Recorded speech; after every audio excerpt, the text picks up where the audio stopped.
नमस्कार, मैं हूं अंकुर और आप देख रहे हैं सत्य हिंदी का न्यूज बुलेटिन। एक नजर अब तक की सुर्खियों पर। बिहार के मुजफ्फरपुर में 9वीं क्लास की छात्रा की गैंगरेप के बाद हत्या कर दी गई।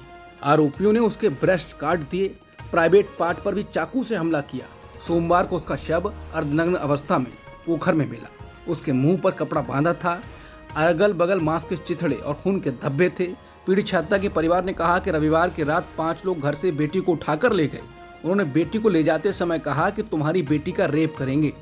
घटना के बाद छात्रा की मां ने लिखित शिकायत दर्ज कराई। इस संबंध में एफआईआर दर्ज कराई गई। गांव के ही संजय राय समेत 5 अज्ञात बदमाशों को इस मामले में आरोपी बनाया गया है।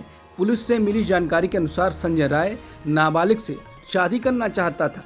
इसके लिए उसने जमीन देने का लालच भी किया, लेकिन लोगों ने शादी से इनकार कर दिया। घटना के बाद एसपी समेत कई आला अफसर मौके पर पहुंचे। जिस घटना पर टैग करने पर महुआ मोइत्रा ब्लॉक कर देती हैं लोगों को, उसी घटना पर अब नेता प्रतिपक्ष राहुल गांधी ने आवाज उठाई है। राहुल ने कहा है कि कोलकाता में जूनियर डॉक्टर के साथ हुई रेप और मर्डर की बीभत्स घटना से पूरा देश स्तब्ध है। उसके साथ हुए क्रूर और अमानवीय कृत्य की परत दर परत जिस तरह खुलकर सामने आ रही है, उससे डॉक्टर्स कम्युनिटी और महिलाओं के बीच असुरक्षा का माहौल है। पीड़िता को न्याय दिलाने की जगह आरोपियों को बचाने की कोशिश अस्पताल और स्थानीय प्रशासन पर गंभीर प्रश्न खड़े करता है। इस घटना ने सोचने पर मजबूर कर दिया है कि अगर मेडिकल कॉलेज जैसी जगह पर डॉक्टर सेफ नहीं है, तो किस भरोसे अभिभावक अपनी बेटियों को पढ़ने बाहर भेजें। निर्भया केस के बाद बने कठोर कानून भी ऐसे अपराधों को रोक पाने में असफल क्यों हैं।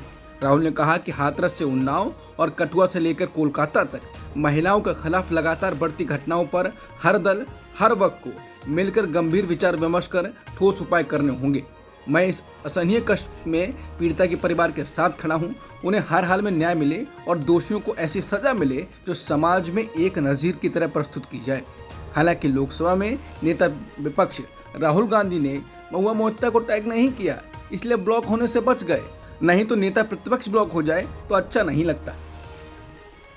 कोलकाता में ट्रेनी डॉक्टर के साथ हुए बलात्कार के मामले में पश्चिम बंगाल के सीएम ममता बनर्जी का बयान सामने आया। उन्होंने कहा कि दोषी को फांसी की सजा दी जानी चाहिए। सीएम ने कहा कि डॉक्टर के बलात्कार हत्या मामले में सभी कार्रवाई की गई है, फिर भी दुर्भावनापूर्ण अभियान जारी है। वो मामले से उपजे गुस्से के बाद हो रहे विरोध प्रदर्शनों का जिक्र कर रही थी। उन्होंने कहा कि आप मुझे गाली देने के लिए स्वतंत्र हैं, लेकिन पश्चिम बंगाल को गाली न दें। मुख्यमंत्री ने हड़ताल पर चल रहे डॉक्टर से अनुरोध किया कि वो काम पर लौट आएं और कहा कि सीपीआईएम और भाजपा बंगाल में सत्ता हासिल करने के लिए बांग्लादेश जैसे विरोध प्रदर्शन आयोजित करने की कोशिश कर रहे हैं। ममता बनर्जी ने आगे कहा कि पश्चिम बंगाल की सरकार मामले की जांच। गुजरात में सुरेंद्रनगर जिले के सांगड़ी गांव में तिरंगा यात्रा को कांग्रेस के लोकल नेताओं ने रोका इसलिए क्योंकि तिरंगा यात्रा निकाल रहे बच्चों को जो यूनिफॉर्म के ऊपर एक भगवा टी शर्ट पहनाई थी, उस पर सावरकर की तस्वीर भी थी, साथ ही सुभाष चंद्र बोस की थी। लेकिन कांग्रेस के नेता सावरकर को देखकर भड़क गए। कांग्रेस नेताओं ने आरोप लगाया है गांधी की हत्या में जिस व्यक्ति के ऊपर साजिश रचने के आरोप लगे हैं, उन सावरकर की फोटो पहनना सही नहीं है। इसके साथ ही कांग्रेस नेताओं ने फिर बच्चों को यह बताया कि गांधी की हत्या के साजिशकर्ता वीर सावरकर हैं। बांग्लादेश के पीएम पद से इस्तीफा देने और देश छोड़ने के बाद शेख हसीना ने पहली बार बयान जारी किया। हसीना ने बांग्लादेश के प्रधानमंत्री पद से उन्हें हटाने के पीछे की ताकतों और हिंसा करने वालों पर निशाना साधते हुए कहा कि उन्होंने लाखों शहीदों के खून का अपमान किया है। मैं देशवासियों से न्याय चाहती हूँ।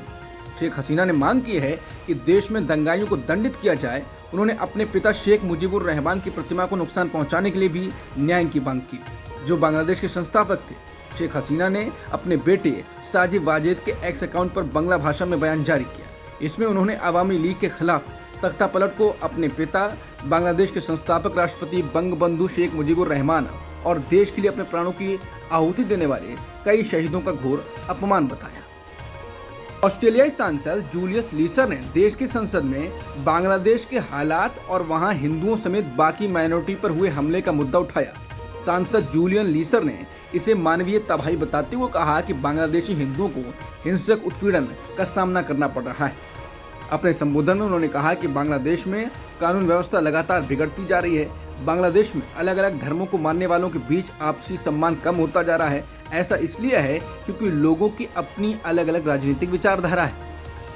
सुप्रीम कोर्ट ने प्रधानमंत्री को पद से हटा दिया है। चौंकने से पहले सुन लें कि थाईलैंड का सुप्रीम कोर्ट है। इस कोर्ट ने प्रधानमंत्री श्रेथा थाविसिन को नैतिक मूल्यों का उल्लंघन करने के आरोप में पद से हटा दिया है। खबर पर ध्यान दीजिए, नैतिक मूल्यों का उल्लंघन करने पर हटाया गया है, क्योंकि उन्होंने अपने मंत्रिमंडल में एक सदस्य की नियुक्ति की थी जिसे एक अदालत के अधिकारी को रिश्वत देने के कथित प्रयास में जेल हुआ था। श्वेता थावेसन के इस कदम को नैतिकता का उल्लंघन मानते हुए संवैधानिक अदालत ने उन्हें दोषी ठहराया और प्रधानमंत्री पद से हटा दिया। कोर्ट ने कहा कि प्रधानमंत्री अच्छी तरह से जानते थे कि उन्होंने एक ऐसे व्यक्ति को नियुक्त किया है जिसके अंदर गंभीर रूप से नैतिक अखंडता का अभाव है।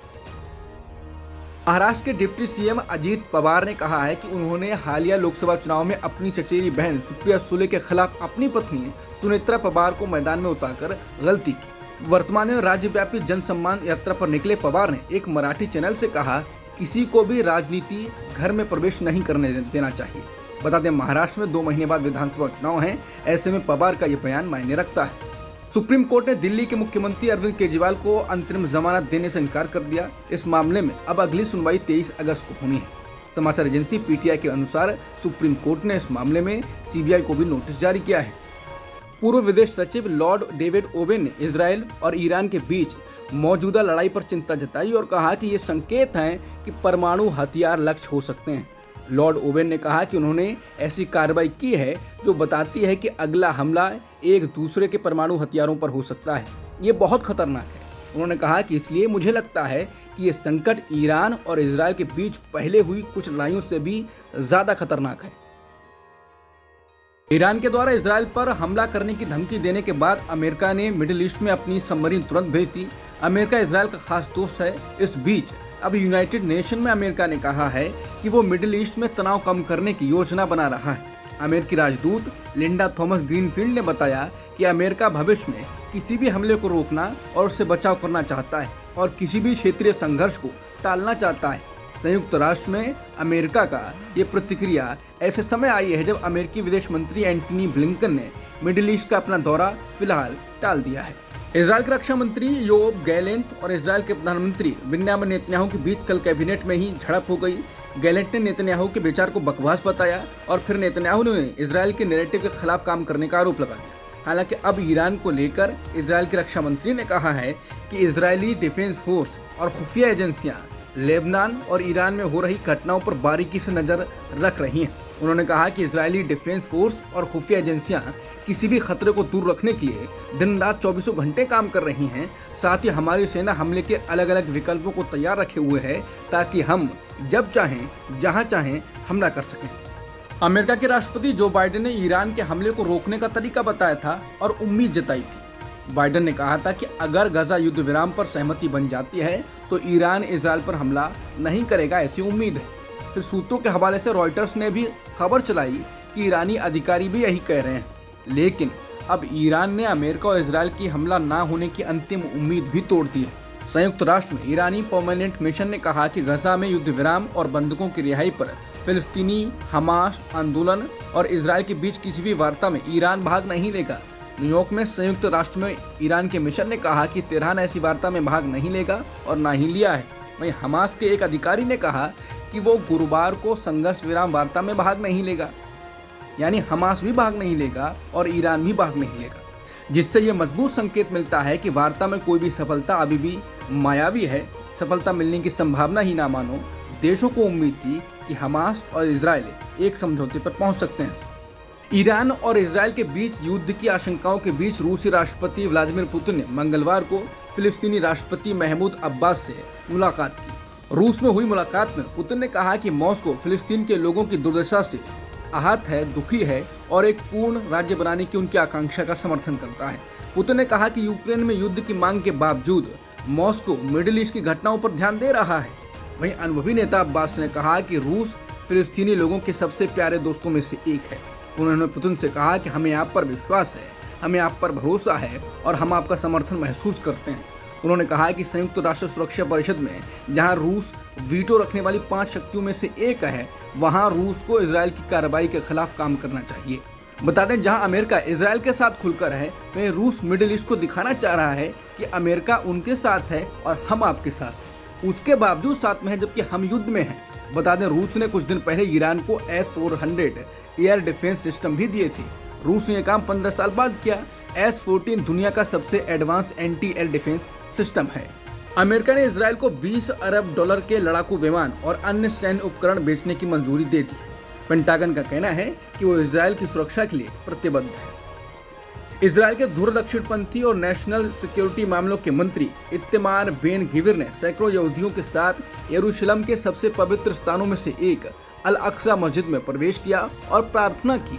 इजरायली मंत्री के इस कदम को फिलिस्तीन, अमेरिका, फ्रांस और सऊदी अरब समेत कई देशों और संयुक्त राष्ट्र ने भी उकसाने वाला बताया है और इसकी निंदा भी की है। बता दें, अल अक्सा मस्जिद में किसी भी और धर्म को प्रार्थना करने पर रोक है।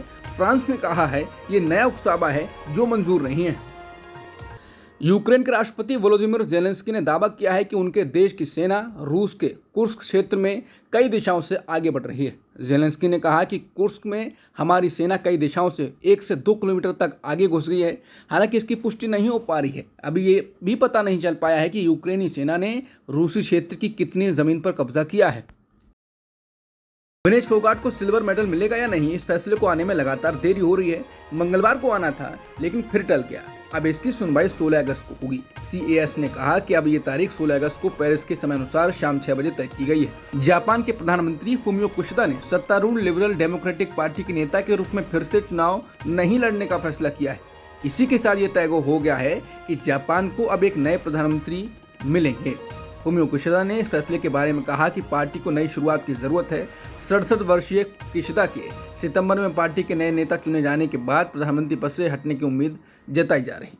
हॉकी इंडिया ने भारतीय टीम के गोलकीपर पिया श्रीजेश की 16 नवंबर की जर्सी को रिटायर करने का फैसला किया। पिया श्रीजेश ने ओलंपिक के दौरान ही घोषणा कर दी थी कि उनका आखिरी अंतर्राष्ट्रीय टूर्नामेंट है। उन्होंने भारतीय हॉकी टीम को ओलंपिक में लगातार दूसरा कांस्य पदक जीतने में अहम भूमिका निभाई। अब तक की सुर्खियों में इतना ही। बाकी खबरों के लिए बने रहिए सत्यहिंदी.com के साथ।